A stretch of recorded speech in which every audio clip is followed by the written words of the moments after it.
El OTS tiene 5 partes esenciales para poder hacer el puntaje. Sin embargo, la pregunta que surge siempre es cómo yo, sin ser un oftalmólogo, puedo definir esos 5 pasos del OTS. Les voy a explicar la forma más práctica para poder encontrar esas respuestas cuando tengamos un paciente con un trauma ocular. El primer paso que tenemos en el OTS es la agudeza visual. Existen diferentes tablas de agudeza visual. Las tablas con las letras, las tablas con los ortotipos cuando los pacientes no son alfabetas, e inclusive tablas para niños con figuras que pueden ser utilizadas en pacientes analfabetas y que se les dificulte inclusive entender el ortotipo de la E. Con referencia al examen externo, que es la biomicroscopía para nosotros, ustedes desde un consultorio pueden fácilmente inferir si un paciente tiene un compromiso de los pasos que nos interesa para el OTS. Acordémonos que un paciente con quemosis hemorrágica, que es esta imagen de hemorragia oscura levantada que se ve en un paciente con trauma contuso, usualmente equivale a un estallido ocular. Entonces, puede que no tengan una lámpara de hendidura para definir si el paciente tiene un estallido. Inclusive nosotros desde el consultorio se nos dificulta a veces entender si un paciente tiene un estallido ocular, aún con lámpara de hendidura. Pero este criterio, este signo clínico de quemosis hemorrágica, que es esa hemorragia profusa y oscura levantada de la conjuntiva, usualmente nos orienta a un estallido ocular. Por tanto, si tienen un paciente con quemosis hemorrágica, como se ve en la foto, pueden tener casi la certeza que ese paciente efectivamente tiene un estallido ocular, que es uno de los pasos para definir el OTS. Hay otros 2 pasos, que es la endoftalmitis y el desprendimiento de retina. Entonces la duda es cómo sé yo, sin un equipo de oftalmología especializado, si un paciente tiene endoftalmitis o si tiene desprendimiento de retina o ambos. La respuesta es muy fácil, es evaluar el reflejo rojo. Acuérdense que el reflejo rojo es simplemente la transmisión de la luz a través de los 4 medios transparentes. Aquí vemos en el video un esquema de un ojo con los 4 medios transparentes: la córnea, el humor acuoso, el cristalino y el humor vítreo. Para que la luz llegue hasta atrás debe atravesar los 4 medios transparentes y vemos un reflejo rojo, como se observa acá. Entonces la evaluación es muy sencilla. Yo tengo que preguntarme y empezar a evaluar de adelante hacia atrás.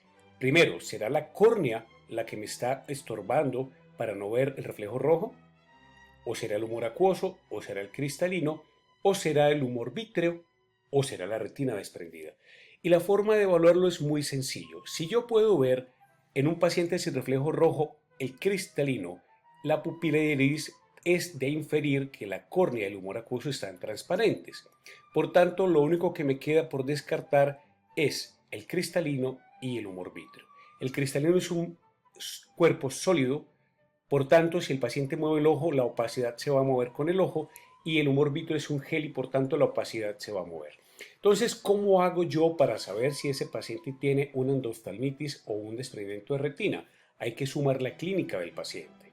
Si yo tengo una historia de un trauma vegetal con alta posibilidad de infección y pérdida de reflejo rojo, y observo que la córnea está transparente, el acuoso está transparente y veo opacidad más allá del cristalino, es posible que ese paciente tenga o una endoftalmitis y o una hemorragia vítrea, pero tiene opacidad de medios. Para efectos prácticos, en el cálculo del OTS en un paciente en un servicio de urgencias, si ustedes tienen historia de un trauma con efecto contaminante, pérdida de reflejo rojo y signos de infección externa, asuman que ese paciente tiene una endoftalmitis y esa es la causa de la pérdida visual. Por otro lado, si no hay historia de riesgo de infección y tiene pérdida de reflejo rojo, podemos tener hemorragia vítrea que orienta un trauma penetrante o un desprendimiento de retina, que se puede ver haciendo el examen de reflejo rojo y ver parches en la zona de reflejo rojo. Esta es la forma más práctica para evaluar un paciente en estos 2 aspectos que nos mide que nos pide el OTS. Para evaluar los reflejos necesitamos varias cosas puntuales. La primera, que son los ingredientes: unas pupilas; la segunda, un segundo par craneal; y la tercera, un tercer par craneal. Y este es un punto muy importante. Acuérdense que la eferencia está dada por el segundo par y la eferencia por el tercer par. Cuando nosotros iluminamos las pupilas con una fuente de luz adecuada, vamos a tener los reflejos pupilares normales. Los reflejos pupilares normales dependen de lo siguiente. Cuando yo estimulo un ojo, este estímulo luminoso viaja vía nervio óptico por el lado estimulado, llega al núcleo de Edinger-Westphal y este es un punto muy importante. La diferencia se da 50% para el lado estimulado y 50% para el otro lado. Como se asume que el estímulo luminoso es exactamente igual en ambos ojos, yo podré estimular el ojo derecho y el ojo izquierdo de la misma manera, teniendo la misma respuesta, 50% para el ojo estimulado y 50% para el ojo contralateral. ¿Qué pasaría si en un supuesto yo voy a lesionar el nervio óptico derecho, como en este caso? En este caso particular, la transmisión de la luz se va a ver interrumpida a este nivel, que es donde tuve la lesión. Eso quiere decir que si yo estimulo el ojo derecho, la luz va a llegar solamente hasta este momento y el cerebro va a interpretar que estamos en un sitio oscuro y por tanto la pupila del ojo derecho va a estar dilatada. Pero se pierde la capacidad de llegar al núcleo de Edinger-Westphal del lado derecho y por tanto no hay estímulo para el ojo izquierdo y eso quiere decir que la pupila del ojo izquierdo, la pupila contralateral, también va a estar dilatada. Cuando yo estimulo mi ojo izquierdo, cuya transmisión está normal, voy a tener un reflejo directo normal del ojo izquierdo. Pero también voy a tener estímulo para el ojo derecho a través del 50% de la luz que se transmite por ese lado. Eso quiere decir que este estímulo que llega al ojo derecho va a hacer que la pupila del ojo derecho se contraiga. Es decir, hay un reflejo consensual normal en este lado. Si yo cambio de lado, ¿qué va a pasar? La pupila del ojo derecho se va a dilatar porque la transmisión se pierde en este lado y hay algo que llamamos una midriasis paradójica. La midriasis paradójica es el defecto pupilar aferente directo.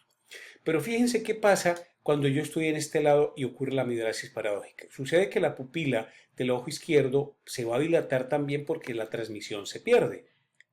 Eso hace que cuando yo cambie de lado, la pupila del ojo izquierdo se va a contraer bruscamente y eso también es anormal. El hecho que yo al pasar la linterna de lado a lado obtenga una midriasis paradójica es anormal, pero también es anormal que tenga una miosis brusca, porque no debería pasar. Fíjense nuevamente en el ejemplo, yo me vengo para acá nuevamente, aquí la transmisión está normal y por tanto lo que voy a tener es que hay miosis nuevamente tanto del ojo derecho como del ojo izquierdo. Y cuando paso la luz, nuevamente la pupila se dilata. Siempre voy a tener en el lado afectado una midriasis paradójica y voy a tener en el lado normal una miosis brusca que no debería estar.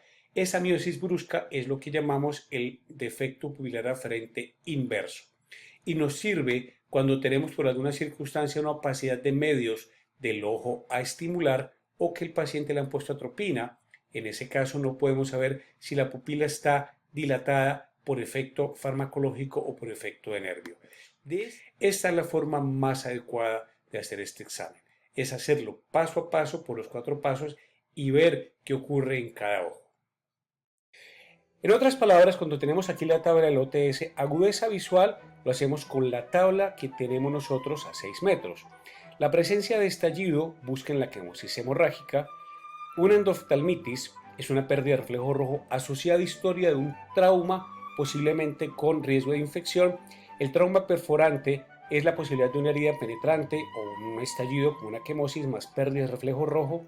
Desprendimiento de retina, pérdida de reflejo rojo a veces sectorial. Y el defecto pupilar aferente es la valoración adecuada y cuidadosa de las pupilas. Cuando ustedes tengan estas partes del examen es donde automáticamente lo ponen en el OTS en la aplicación y él les va a hacer el resto del trabajo.